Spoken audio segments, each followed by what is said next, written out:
Hello friends. दोस्तों, महाजनपद की इस सीरीज में हम लोग मगध महाजनपद को पढ़ेंगे। ठीक है, इसके पहले हमने मगध महाजनपद के पहले पार्ट में हमने वृहदत्त वंश जो आप देख रहे हैं, वृहदत्त वंश को हमने एक्सप्लेन किया था। काफी इंपॉर्टेंट है। इसमें वृहदत्त, जरासंध और उसके पुत्रों के बारे में मैंने बताया है और उसने किस तरीके से मगध पर शासन किया तो भी मैंने बताया है। काफी इंपॉर्टेंट है आपके एग्जाम पॉइंट ऑफ व्यू से, तो उम्मीद करता हूँ उसे आप जरूर देखेंगे। इस वीडियो के डिस्क्रिप्शन में उसका लिंक दिया हुआ है। इसके पहले की वीडियो में हमने टोटल 16 महाजनपदों को अलग अलग करके बताया है, वो भी इस वीडियो के डिस्क्रिप्शन में उसका लिंक दिया है, आप उसे भी जाकर देख सकते हैं। काफी इंपॉर्टेंट है सारे के सारे वीडियोस।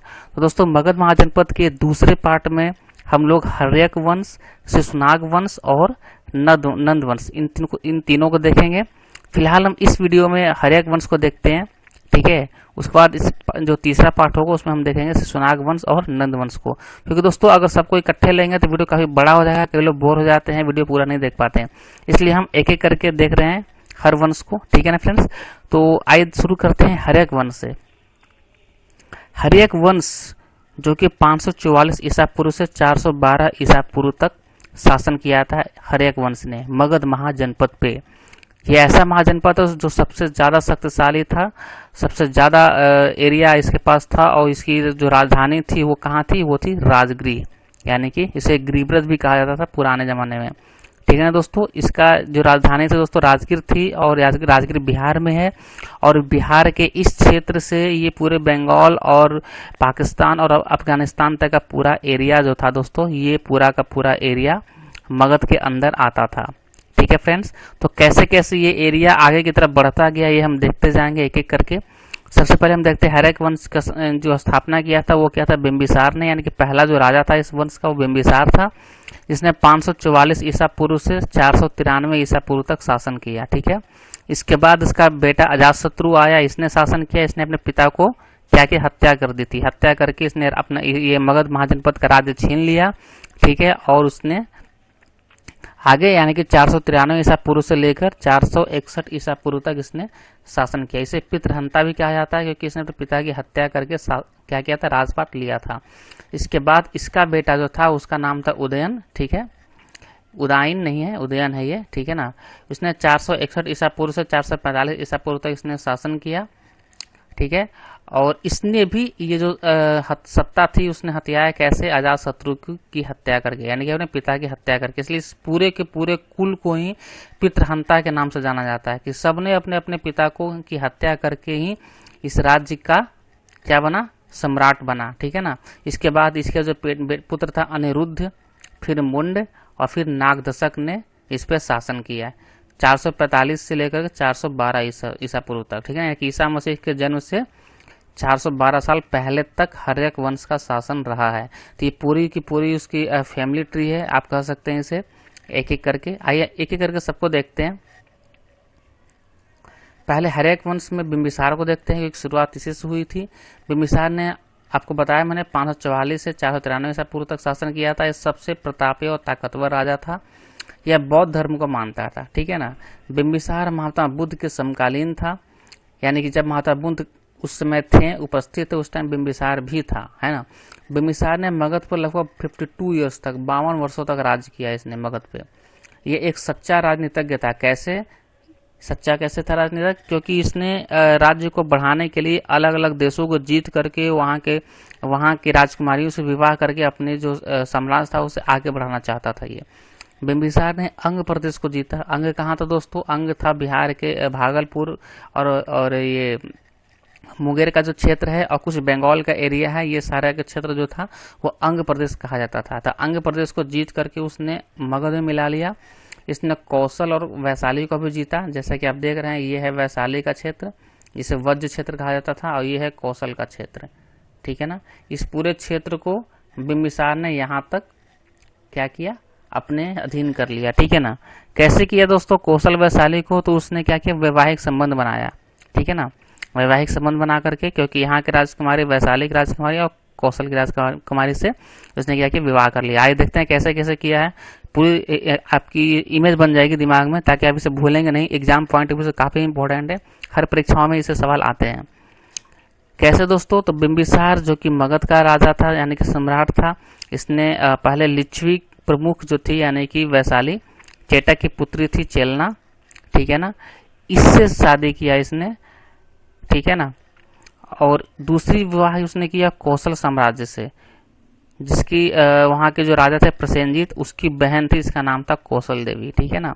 तो कौशल देवी से शादी, यानी कि दो शादी किया इन्होंने, एक चेलना से किया जो कि लिच्छवी की बेटी थी, लिच्छवी गणराज्य की थी राजकुमारी, और दूसरी कौशल की, और एक तीसरी भी उसने विवाह किया था राजकुमारी क्षेमा से, जो कि मध्य देश की थी। मध्य देश कहा जाता था पंजाब को, जो कि यहाँ का क्षेत्र है, ठीक है ना दोस्तों। तो देखा आपने ये किस तरीके से आगे बढ़ते जा रहा है, शादी विवाह कर करके अपना क्षेत्र को बढ़ाते जा रहा है, ठीक है ना। इसने पंजाब की जो राजकुमारी थी क्षेमा, उससे विवाह किया।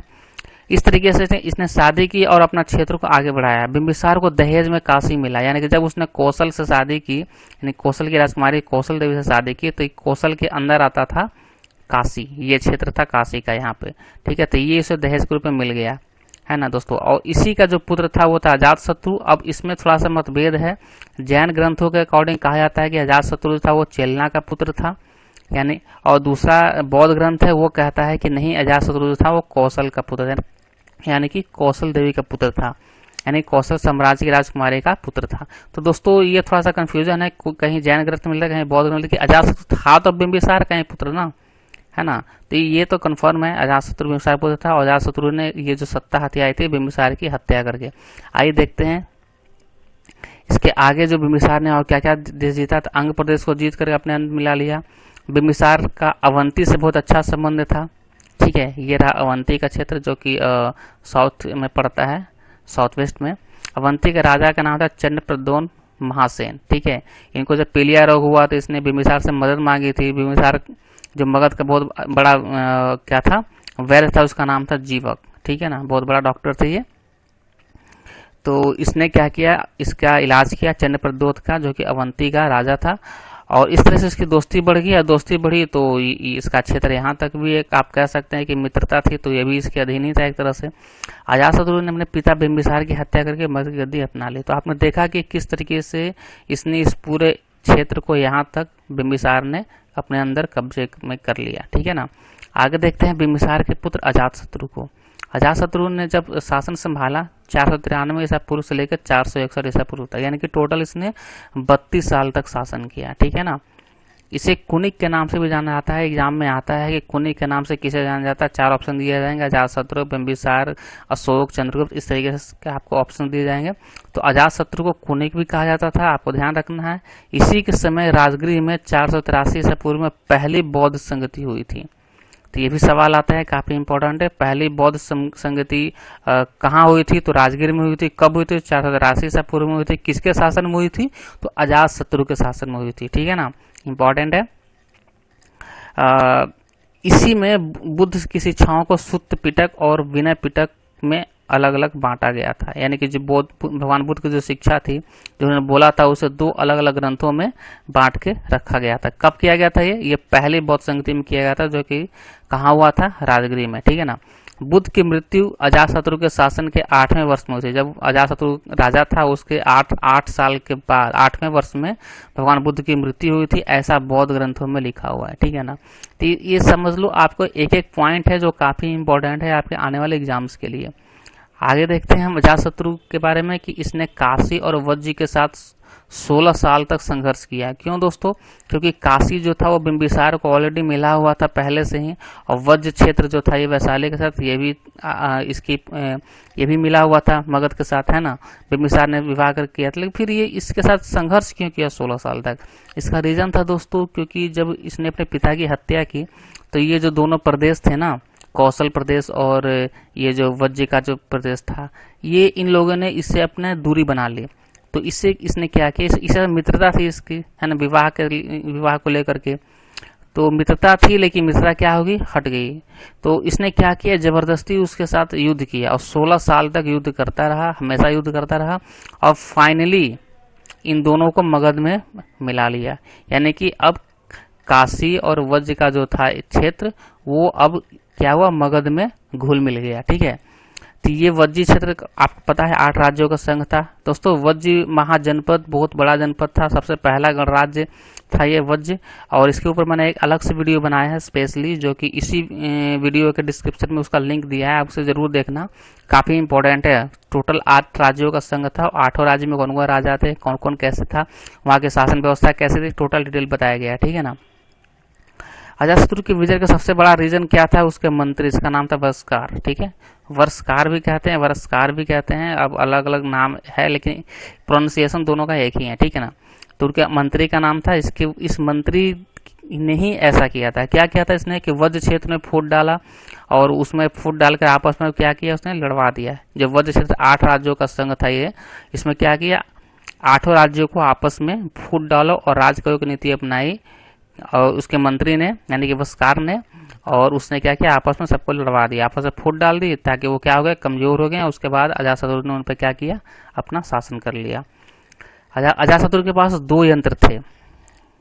कैसा यंत्र, जैसे आज हम देख रहे हैं ना, हमारे पास जेट है और क्या क्या लड़ाकू विमान है, तोप है, कितने सारे हथियार है। तो इसके पास 2 यंत्र थे, एक का नाम था महाशिलाकंटक और दूसरे का नाम था रथ मूसल, ठीक है।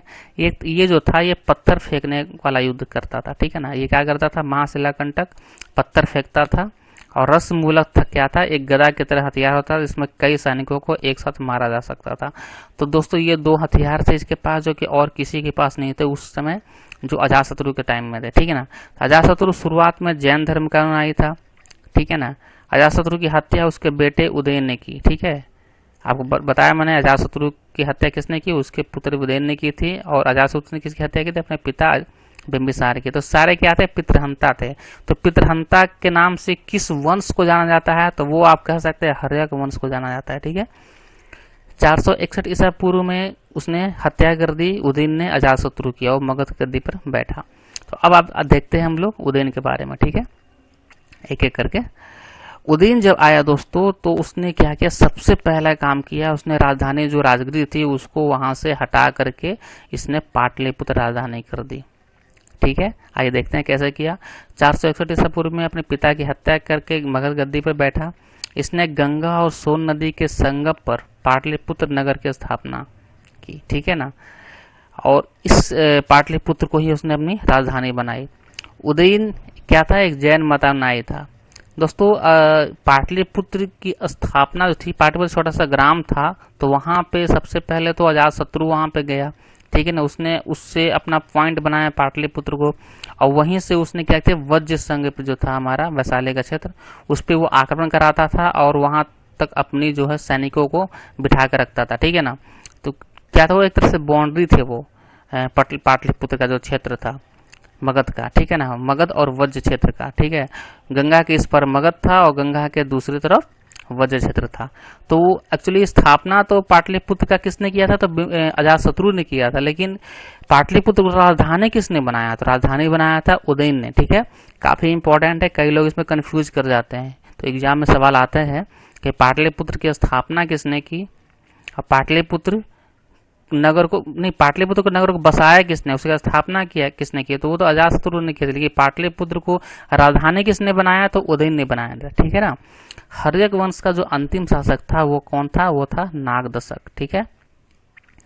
इसके बाद हम देखते हैं नागदशक को उसके अमात्य शिशुनाग ने 412 ईसा पूर्व में अपदस्थ कर पद से हटा दिया, ठीक है। उसके बाद क्या किया, मगध पर शिशुनाग वंश की स्थापना हुई।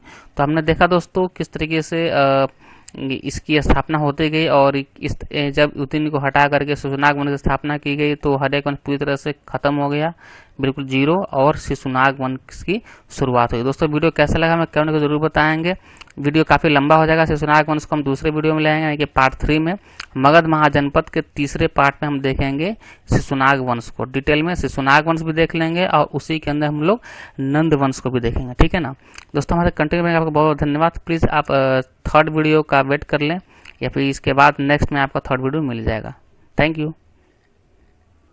ये हमारा शिशुनाग वंश है, जिसमें शिशुनाग ने इसकी स्थापना की थी, इसका पुत्र कालाशोक ने शासन किया, फिर इसके बाद नंदिवर्धन ने शासन किया, ठीक है ना। तो ये इसकी पूरी फैमिली ट्री है। तो हम इसे तीसरे वीडियो में देखेंगे, मगध महाजनपद के तीसरे वीडियो में। तब तक के लिए धन्यवाद, थैंक यू।